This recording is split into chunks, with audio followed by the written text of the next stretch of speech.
is what the Buddha refers to when he talks about emptiness. He says it's a full void.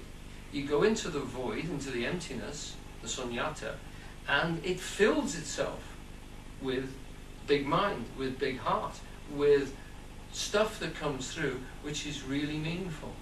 But you have to hold yourself in that void-like state. Now, one of the nice things about this is, Tolle then goes on and says, what Christ says uses exactly the same. So he uses the term light, and he's referring to that consciousness. He says that he is the way and the light, and then he also says, but you're the light. There is the light that lights everyone that comes into this world. He's talking about consciousness, simply, straightforward, empty consciousness with no thoughts in it, no ideas, no labeling at all. And into that, and then when you retranslate maybe the sayings of the saints, when St. Paul says, if you bring that light into any trouble, into any problem, it dissolves it. You bring that consciousness into a situation, not trying to think it through, but just be very conscious of it. It dissolves in the light, or as St. Paul says, it himself becomes light. Any problem brought into the light becomes itself light. So you get this quite simple teaching, and I do feel that Tolle's teaching is simple, but he inverts things, concepts if you like, which you had certainly from mine, from Christianity, but also from Buddhism and from Islam, and says, look at it from this different point of view. Are these characters very simple souls, some of them? These were not sophisticated characters. They were very basic people talking in a language which had very limited concepts compared to what we have. Talking to farmers, builders, petty nobility, etc., in small towns, and trying to get across concepts which we still struggle with today. So the idea of using light, emptiness, consciousness, and as Tolle says, presence, this is the same thing which Eugene is talking about when he talks about reflexive self-consciousness. Because it's not just the consciousness, you were alert in that consciousness, and that gives it a certain charge. Did you feel that? Yeah? That alertness is what they talk about in Zen.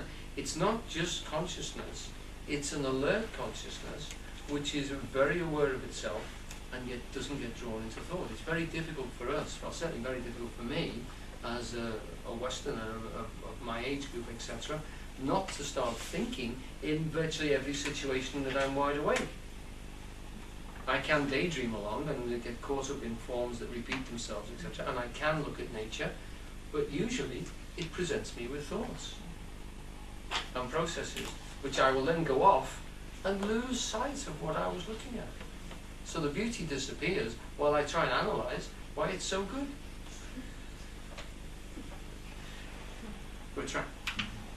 As Shakespeare said, all paled over by the sickly cast of thought. It destroys things. It's like a web that it surrounds things like a spider's web. Okay. Now, there is a tape by Eugene Halliday. We're making a reference here to the fact that a friend of ours put these tapes up on the internet, so they're all accessible. And the no mind is up there.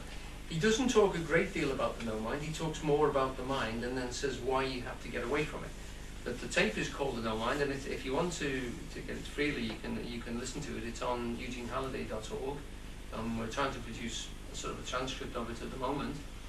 And there's a chunk of it where he's talking directly about the no mind.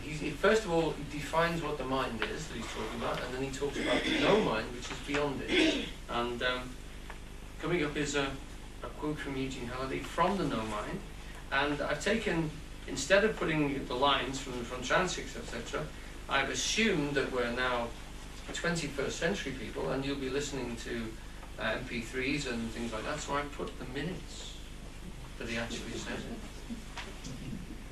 Okay. Would anyone like to read this quotation of Eugene? The infinite, when we attend to it wholly, is equivalent to nothing. If we get hold of infinity, we are doing that which the Japanese no-mind specialists aim to do. We get hold of nothing instead of something. The reason why we do this is because if we get hold of no thing first, and then get hold of something within the no thing, we can see that thing in isolation from accidental association with other things, because the nothing is no thing. It is actually pure conscious power itself. Pure conscious power is no thing, not a thing, not finite, but it is that in which all finites occur. Thank you. Well read, and you have to read it very clearly, because we're playing with concepts here which are quite tricky, because we're playing with the concept of no concepts. And excuse me, I'll just take my jumper off because it's getting warmer and warmer in here. You people keep breathing. Maybe we should stop. Right. So it's a slippery idea. It's a slippery thing to get the essence of, because we're actually asking the thinker not to do anything, not to actually to form anything, but to stay aware. And usually to do that, we talk to ourselves. He's asking us not to do that, not to label it, not to formulate it, but to allow it just to come through. Now later on in the same discussion, he compares it to the image of the fool. The character of the fool, for Christ's sake, who will not allow himself to be formulated or defined, or his behaviour to be formulated or defined, but constantly waits for the initiative, for the inspiration, if you like, to come through. Allowing it literally not to stay unformed, to appear ridiculous perhaps in the situation of not knowing his own mind, not knowing what he's going to do next until it comes. So that concept is again one that we have in Western culture, of this strange character who's Quicksilver, who can be an idiot, can be a clown, but also can do the right thing, can constantly present himself. Well, if you remember when we came here, we did Enfant du Paradis. There's a character in that who cannot literally even be stolen from, because when the chap comes to steal from him, he gives him his money anyway. And he says, if you need it, take it. And disarms this, saves himself from being murdered before he can be murdered and stolen from, by literally disarming the thief, by giving him what he was going to ask for anyway. So there's this desire, the presentation that the clown, that the fool can do what is right for the situation without knowing what it is, but will step into the situation and constantly save himself. Remember, if you know the tarot pack, the fool in the tarot pack is the man who's stepping off a cliff. He has a dog barking at his heels trying to warn him, and he has one foot on dry land and the other one he's just stepping off into the void. He doesn't know what's going to happen next. A path should appear, because this is the way he's going. So it's a very, very scary concept, the idea of being without a thought or a care as to what's going to happen next. But that's what they're talking about, this concept that you don't know what's going to happen next.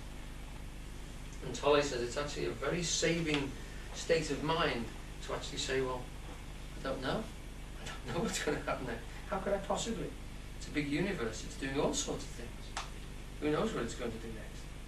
But I think this might be, I feel this might be the thing to do. Okay?